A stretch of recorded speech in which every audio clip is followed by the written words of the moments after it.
Tyreek Hill, the cheetah, is heading to South Beach to be with Tua Tagovailoa and the Miami Dolphins after they acquire Tyreek Hill from the Kansas City Chiefs in a massive trade that saw the superstar wide receiver head down to Miami. And like I said, this trade I felt like went really fast, like unusually fast, because the reports came out and I was like, is this real? Like, this can't be real. All of this news is happening so fast. There's no way there's going to be some kind of like hiccup in all of this. And then it picked up steam. The reports came out that the Miami Dolphins and the New York Jets were the favorites to land Tyreek Hill. And I'm like, man, this is happening so fast. How is this possible? And then the report broke in that Tyreek Hill was being traded to the Miami Dolphins. Aaron, instant reactions here on this trade. Massive. It's a massive deal. What we've seen this offseason is obviously, I wasn't surprised by it. I wasn't shocked by it, but there may have been some kind of subtle hints tossed out there. Tyreek Hill thanked Chiefs fans like a couple of weeks earlier on his Twitter and Instagram. He basically said, thank you to the Chiefs kingdom for everything. These subtle hints were thrown out there. And then there was talks about they were close on a deal in Kansas City, and that there were some final things being worked out. And obviously those things couldn't be worked out. Look, for Miami to get a talent of Tyreek Hill, it's massive. For Tua Tagovailoa and Jalen Waddle and the rest of that offense to have now a weapon like Tyreek Hill, it's only going to make them ascend. And this goes to show you that Miami is all in with Tua, right? They're saying, Tua, you have to now prove it to us. Show us why you were the first round draft pick that we believe you are, the franchise quarterback, because we're going to give you everything you need. We saw it with them going and loading up in the backfield with the Chase Edmonds and a Raheem Mostert. They already had a Myles Gaskin there. They go out and get a Tyreek Hill. They bring back a Mike Gesicki on a franchise tag. They go out and get one of the other guys we're going to mention here in one of our top stories. They go bring back Ogba. Like, this is Miami saying, you're our guy. We've committed to you. Now you have to show us why. And Tyreek Hill is just a talent. We talk about him all the time. The speed, the ability to stretch a defense, the playmaking ability that you questioned over the years of jump balls and being able to make plays outside of maybe that particular Kansas City scheme is now going to be put to the test with the Miami Dolphins team. So it's going to be fun to watch. I am questioning this man right here now. I'm questioning Tyreek Hill. And I know, like, I give him his respect. I give him his dues for what he was able to do in Kansas City, but he is not joining a team led by Patrick Mahomes. He is now joining a team led by Tua Tagovailoa, who I have had a lot of doubts on since he came into the NFL, since we saw him and how he was handled in Miami with the Ryan Fitzpatrick stuff. We saw him play last year, and it always seemed to me like Brian Flores was scheming that Miami Dolphins offense around, not even around Tua Tagovailoa, but almost minimalizing the impact of Tua and leaving it in the hands of a Jalen Waddle, leaving it in the hands of anyone else, Mike Gesicki, and doing it all that way. I am very concerned about Tyreek Hill in a Miami Dolphins uniform with Tua Tagovailoa. Like the memes are going around, the jokes are going around saying Tyreek Hill is going to burn down the field and be 75 yards downfield, but he's not going to have a quarterback who's going to be able to hit him. Are you concerned about that at all? Not really. And I'm on the record to not really believing in Tua as far as being an elite quarterback. But I don't think he needs to be an elite quarterback to have Tyreek Hill be productive. We saw Tyreek Hill produce when Alex Smith was the quarterback. The first year that Tyreek Hill really became a starter was 2017, where he played 15 games with Alex Smith. He went over 1,000 yards. He had 1,100, almost 1,200 yards and 7 touchdowns. So it's not like he wasn't productive. That was his second year in the league. The jokes about Tua not being able to throw the deep ball, it's kind of funny to me because he was also considered one of the best deep ball throwers in college as far as accuracy and where he put the ball. So I don't really buy into that. I think we saw what Tua can do with a weapon like a Tyreek Hill and Jalen Waddle last year. Yes, a lot of the stuff, what he does is at the line of scrimmage, but that's not much different than what Tyreek Hill did last year with Kansas City. The run after the catch was huge for him. We see the way he throws up the peace signs as he's blowing by everybody. Tyreek Hill is not getting slower. So as long as he's not getting slower and they can get the ball into his hands, I think they'll be just fine. You add more protection on that offensive line. You add an adequate running game. You add a really, really good defense. Um, it's to me, it's going to be. I don't know you're going to get the Tyreek Hill 1,500 yards, Kansas City style because of the way the offense is ran. And yes, he's not as dynamic as Patrick Mahomes, but can he still be one of the best receivers in football? I absolutely believe so. He's a really good route runner, and I believe he'll find a way to make it happen. And that offense is getting scarier every single day, Yeah. every day. Yeah, it is. And the other move that the Miami Dolphins made shortly before this, and we'll just touch on this real quick.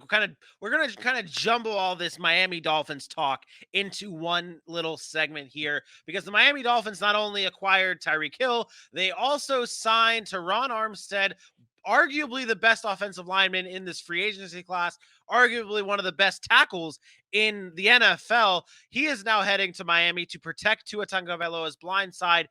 They're building something special here in Miami. This signing of Teron Armstead, now trading for Tyreek Hill. Where do we expect the Miami Dolphins to be next year in this wild race of an AFC, and now potentially a fight for an AFC East title with the Buffalo Bills and possibly the New England Patriots, who I'm sure we'll talk about down the road with our concerns and all that stuff. So what does this Armstead deal mean, and what is it doing for the Dolphins moving forward?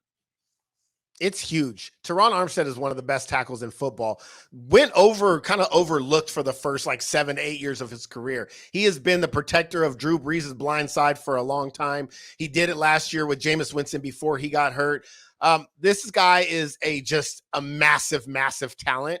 And Miami has now focused on that offensive line. You see the addition of Teron Armstead. You now add in a Connor Williams, who has had some veteran experience in Dallas on that good offensive line. And now you're looking at offensive line that has kind of been revamped. You get Michael Dieter at center. You have a Robert Hunt on the right guard, and then you have Liam Eichenberg on the right tackle. And you can now get some cohesiveness there for a Tua that maybe didn't have it before. And so Miami is going to compete. I think the move of Teron Armstead combined with a Connor Williams, the running backs they got, and a Tyreek Hill, I think you're looking at the second best team in the AFC East. I think they leapfrog New England.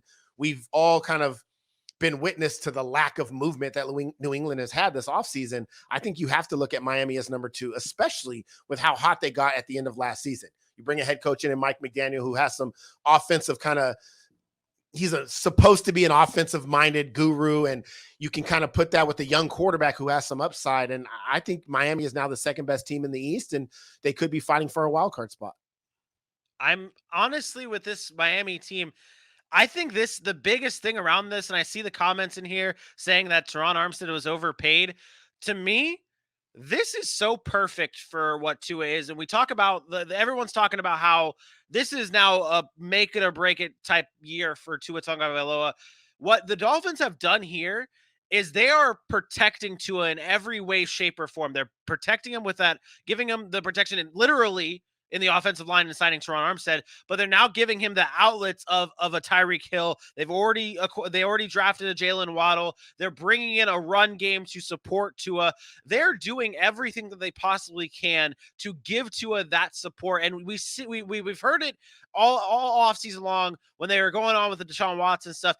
This Miami Dolphins front office believes in Tua as their guy. So what do? They go out and they go get the guys to give Tua the best possible chance to be the guy. So kudos to the Miami Dolphins for being able to bring in this protection, to bring in all the pieces around Tua to give him a fair shot. Now, when we go back to the Tyreek Hill trade, there's another team involved.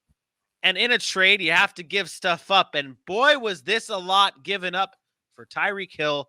A first, a second, 2 fourths, and a 6th heading to the Kansas City Chiefs. For Hill. I'll start off with this. Was it an overpay for Tyreek Hill? Absolutely.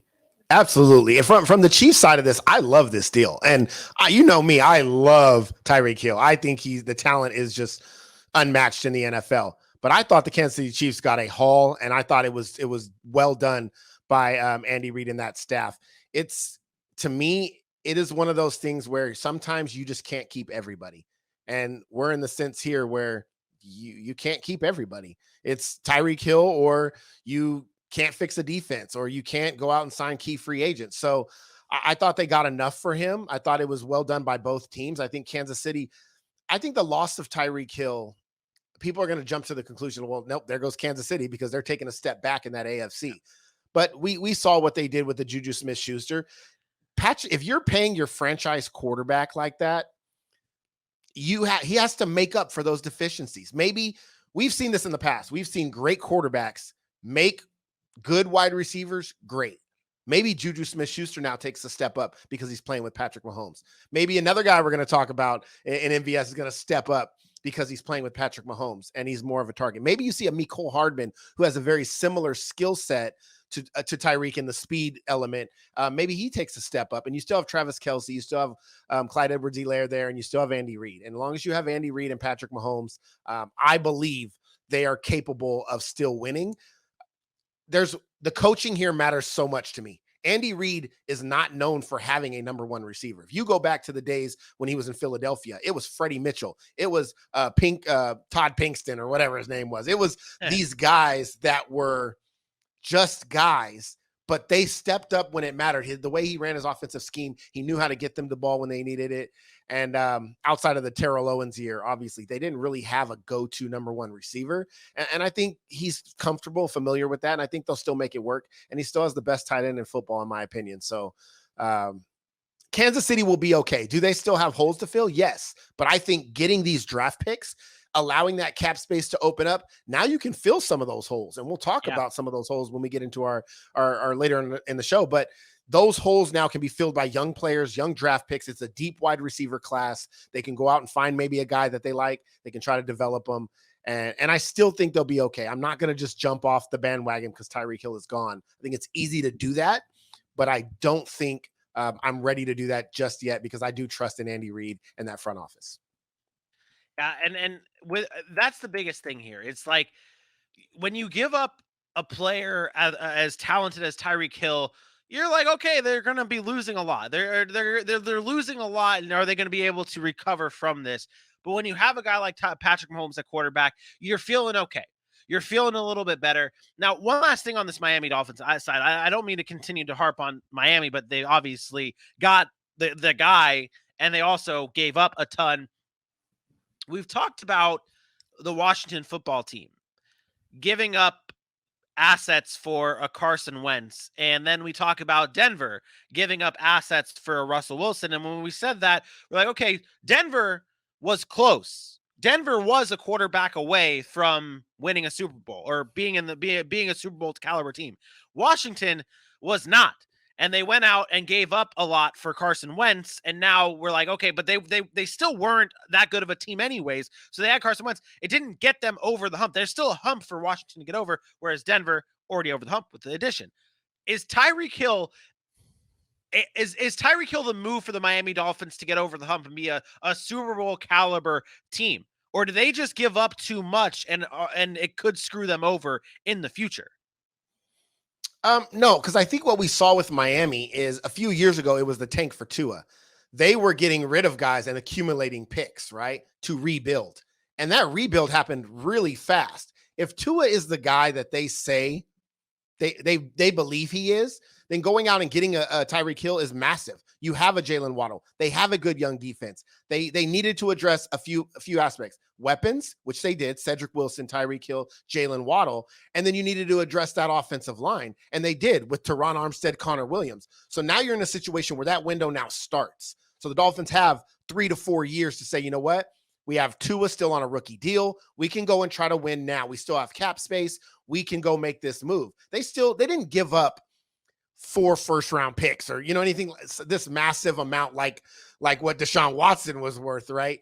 They did it in a way where they can still go out and make picks. They still have a 3rd, 4th round pick this year. They only gave up 1 first-round pick. So they're still going to have first-round picks next year and the year after. So I think it's a good spot. I think you look at it, if you look at it just for 2022, you say, okay, we gave up a first and a second. Is there a receiver that's coming out of the draft that's going to have an impact, because we need a weapon, on our team that's going to be worth a first and a second round pick right now? And the answer is probably no, right? We know it takes a while for receivers to kind of get accumulated. And the fact is Jalen Waddle's already done that. Now you're getting a year 2 Jalen Waddle and a veteran in Tyreek Hill. I thought Miami was okay to overpay here. To me, it is an overpay. Let's make that clear. It is. But I think they were okay to do it. What and the funny part about it all is Miami overpays, but then Miami still has so Miami doesn't have a first round pick this year, but next year they still have 2 first round picks next year. So exactly. it's like yeah, you're 100% right. When you look at the picks, it's like, okay, for any normal team that has regular, like just pretty standard picks in the draft, it might be a lot. But with what Miami still has is so many assets moving forward that this trade, it gives you the freedom to make this type of trade. Let's move on to the Chiefs side. And obviously, they trade Tyreek Hill, and with Hill being gone, they want to replace his speed, and they go out and get a Marquez Valdez-Scantling from the Green Bay Packers. They sign him to a 3-year deal, which brings the speedster to Kansas City. I think I read somewhere that said that last year, the highest clocked player last year was Tyreek Hill for a play, and then the second highest clocked player was Marquez Valdez-Scantling. How does MVS fit in Kansas City here? I mean, it's perfect. And the reason it's perfect is because Kansas City loves speed. And that's what MVS does. He has speed. Am I going to sit here and say he's going to replace Tyreek Hill? That's just stupid, right? Yeah. He is not Tyreek Hill. But can he make some of those big, deep ball plays maybe for Patrick Mahomes that Tyreek Hill used to make? Absolutely. You get a guy like Juju, who's really, really good in the slot, really good underneath. And then you have a Mecole Hardman, who's a game breaker they use on reverses. And then you get a deep threat now with MVS for play action when you want to take your shots. I think that's a good start for the Kansas City Chiefs to kind of fill that void of a Tyreek Hill. I do think they'll still address the wide receiver position in the draft or somewhere down free agency. Maybe they go out and get a veteran. But the fact of the matter is MVS does what Kansas City loves, and that's bring a bunch of speed elements to the game. And we saw when MVS and Aaron Rodgers were on the same page, there were big plays to be made there. This is a guy that can get behind the defense, can make some plays. He's not just some, run-of-the-mill kind of throw him on a team every year wide receiver. He is a very talented receiver. Maybe he hasn't lived up to it as a number 2, but you got to remember these offenses, when you have a Devontae Adams, the number 2 is not as important. They don't use him as much. So he's not getting as much run. But I really like what MVS brings to the Chiefs. The speed element is going to be massive in that division. You talk about some of the acquisitions made by those other teams. I think he'll have an impact, and I think him and Patrick Mahomes might take some time to get on the same page. But he goes from playing with Aaron Rodgers to now Patrick Mahomes. How good does that feel? Yeah, what a transition. That is amazing for a wide receiver to be able to just go from one great to another great. Now I've heard a lot of negative things about this MVS signing to the Chiefs. A lot of people out there are a little concerned about MVS, saying I have heard out there people say, oh, MVS couldn't be a great talent with playing with Aaron Rodgers. What makes you say that he's going to be able to be good in Kansas City? But you brought it up. You said it. You already answered this question here because you brought up the fact that sometimes when you have a wide receiver 1 like a Devontae Adams, you really see wide receiver 2s and 3s really look like 3s and 4s, what would be on other teams, because of the amount of the workload that is going to a Devontae Adams. And I feel like that's what people are missing here. Marquez Valdez-Scantling has the talent. He has the potential, but obviously it's overshadowed by a Devontae Adams. And then when you throw in, he's battling for targets with an Allen Lazard, who at times look better than Marquez Valdez-Scantling. But it doesn't take away from what MVS is capable of doing. And when you watch the film and you know what Kansas City is able to bring to the table, you know that MVS is going to be able to fit right in with this Kansas City Chiefs team. Yeah, it's different, right? The narrative is different when you have an offense that runs the way Green Bay does versus Kansas City. Kansas City is we talked about this last postseason. They are high volume, up tempo. They like to go and go and go. Green Bay's a grind it out, Play clock's at 0 every time. Aaron Rodgers is scanning the field. They don't get as many plays in a game. They're not going to target their number 2 or 3 receiver as much. And Kansas City also likes to take more deep shots than Green Bay does. So Green Bay, you might see a deep shot taken every 2 or 3 times a game, whereas Kansas City might take that 5 or 6 times a game. And MVS is that guy, whereas Alan Lazard was more over the middle. He's the possession receiver. So yes, MVS is not going to come in here and get 8 to 10 targets a game. But those 4 to 5 targets a game he gets, those are big plays that Kansas City likes to run. I think it's perfect. I don't think they overpaid for him. I thought total maybe around $10 million a year. Yeah. The fact of the matter is they like speed and they want as many weapons on the field as they can. And when you put a lineup out there with Juju, Mecole Hardman, MVS, you have speed all over the field with Travis Kelce. It's still an offense that's formidable. I mean, we can look at some teams that don't even have a number 2 that's as good as MVS anyway. So I like it. I don't think the name MVS has to be considered a Tyreek Hill. So yeah, if you want to compare them to each other, yeah, maybe it comes up short, but I don't think that's what Kansas City was going for. Obviously, they didn't pay him like he was a top guy. Yeah, exactly. I mean, it's definitely. I think it's a good fit. I think it's a good signing. I think it's a good fit for Marquez Valdez-Scantling and the Kansas City Chiefs. Last thing on this, and we're going to move on to our last final headline, real quick. Fantasy, Tua Tagovailoa, starting draftable.